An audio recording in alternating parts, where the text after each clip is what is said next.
बिस्मिल्लाहिर्रहमानिर्रहीम अस्सलाम वालेकुम my YT family and friends. कैसे हैं आप सब लोग? अल्लाह पाक से यही दुआ है कि सब लोग ठीक ठाक होंगे, खुशबाश होंगे, खैरियत से होंगे। मैं भी बिल्कुल ठीक ठाक हूँ। तो आज के एक न्यू वीडियो में भी आप सब लोगों का दिल से ढेर सारा वेलकम। तो आज की रेमेडी भी बहुत ही ज़्यादा ज़बरदस्त है, जो कि आपके हैंड एंड फिट को ब्राइट करेगी, हैंड एंड फिट का कलर साफ़ करेगी, टैनिंग को रिमूव करेगी, डलनेस को ख़त्म करेगी और जितना भी मैल कुचैल होता है हमारे हाथों पाँव पे, उसे ख़त्म करने में बहुत ज़्यादा हेल्पफुल है, बहुत ही इफेक्टिव होने वाली है ये रेमेडी। तो आपने फुल वॉच करनी है और इसको स्किप बिल्कुल भी नहीं करना है। और साथ ही साथ मेरे चैनल को आपने कर लेना है सब्सक्राइब, ताकि मेरी आने वाली तमाम तर वीडियो आप तक आसानी से पहुंच सके। तो चलते हैं आज की एक बेस्ट सी अच्छी सी रेमेडी को स्टार्ट कर लेते हैं। सबसे पहले हम एक नीट एंड क्लीन बाउल ले लेंगे और इसमें हम ऐड करेंगे कॉफ़ी। कॉफ़ी जो है वो हमारी स्किन को ब्राइट करने में, वाइट करने में बहुत ज़्यादा हेल्प करती है, बेस्ट वाइटनिंग इफेक्ट देती है हमारी स्किन पर। तो 1 टीस्पून जो है वो भरकर मैंने कॉफ़ी ऐड की थी। नेक्स्ट हम ले लेंगे शुगर। ठीक है, शुगर स्क्रबिंग के लिए बहुत बेस्ट होती है, हमारी स्किन पर स्क्रबिंग का काम करती है और डर्ट को भी रिमूव करती है। नेक्स्ट इसमें ऐड करेंगे बेकिंग सोडा, जो कि हमारी स्किन को लाइट करता है, हमारे कलर को फेयर करता है और हमारे हैंड्स एंड फिट पर जितना भी मैल होता है उसे अच्छे से रिमूव करने में बहुत ज़्यादा हेल्प करता है। इसमें ब्लीचिंग प्रॉपर्टीज़ होती हैं। नेक्स्ट इसमें ले लिया है लेमन। तो हम इस रेमेडी को जिससे रेडी करना होगा वो है लेमन। इसमें कोई बाकी हमने वाटर या रोज़ वाटर यूज़ नहीं करना है। ठीक है, लेमन से हमें इसका पेस्ट बनाना है, एक अच्छा सा फाइन सा। लेमन ऐड करने के बाद इन चीज़ों को अच्छे से मिक्स करेंगे और इन सब चीज़ों की अच्छे से मिक्सिंग कर लेंगे। जितनी अच्छी आप मिक्सिंग करेंगे उतना अच्छा आपका जो पैक है वो बनकर रेडी होगा। ठीक है, ये जो रेमेडी है ये हमारे हाथों से, पैरों से टैनिंग को ख़त्म करेगी। जो हमारे पाँव के पार्ट्स होते हैं जिन पर बहुत ज़्यादा डलनेस आ जाती है, कलर बहुत ज़्यादा डार्क हो जाता है, तो इस रेमेडी को आप यूज़ कर सकते हैं।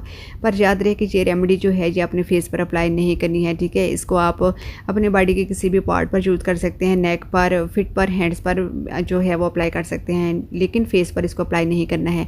ठीक है, तो हमारा जो पेस्ट है वो कुछ इस तरह से बनकर रेडी हो गया है। तो आपने भी इस पेस्ट की कंसिस्टेंसी जो है वो इतनी ही रखनी है। ठीक है, ज़्यादा थिक नहीं कर देना है, ज़्यादा रैनी नहीं कर देना है। ठीक है, इस तरह से ये अच्छे से अप्लाई नहीं होगा।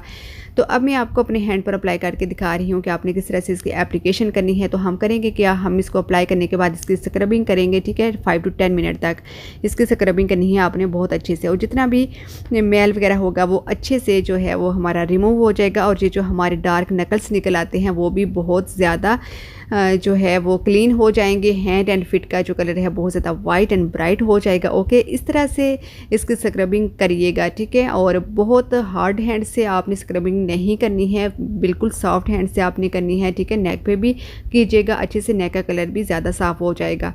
ठीक है, तो इस तरह से थोड़ा थोड़ा करके आपने पेस्ट जो है वो लगाते रहना है और उसकी स्क्रबिंग जो है वो करते रहना है। ये जल्दी ना वो ड्राई हो जाता है, तो इसलिए थोड़ा थोड़ा करके आपने लेना है और इसकी स्क्रबिंग जो है वो आपने करते जाना है। उसके बाद जब आपकी मसाजिंग स्क्रबिंग कंप्लीट हो जाए तो उसके बाद आपने अपना हैंड नॉर्मल वाटर के साथ वॉश कर लेना है। तो देखिए रिजल्ट जो है वो आपके सामने है। ठीक है, ये जो मेरा हैंड है जिस पर मैंने अप्लाई किया था वो किस कदर स्मूथ हो गया है, नीट हो गया है, क्लीन हो गया है, बहुत ज़्यादा सॉफ्ट हो गया है। बहुत अच्छे रिजल्ट हैं जो कि आपकी आंखों के सामने है। तो आपने भी इस रेमेडी को जो है वो ज़रूर अप्लाई करना है। वीक में आप इसको 3 टाइम यूज़ कर सकते हैं और 2 से 3 डेज़ के लिए आप इसको बना के भी रख सकते हैं। बहुत अच्छी रेमेडी है जो आप लोगों के साथ मैंने शेयर की है। तो अब आप लोगों ने क्या करना है, इस रेमेडी को अप्लाई करना है और मुझे जो है वो अपना फीडबैक ज़रूर देना है। इसके साथ साथ आपको वीडियो अच्छी लगी हो तो आपने क्या करना है, वीडियो को लाइक करना है। इसके अलावा शेयर एंड सब्सक्राइब। अपना बहुत सारा ख्याल रखना है, दुआ में चाहते हैं इंशाल्लाह एक नई आने वाली वीडियो के साथ दोबारा हाजिर होंगे। अल्लाह हाफिज़।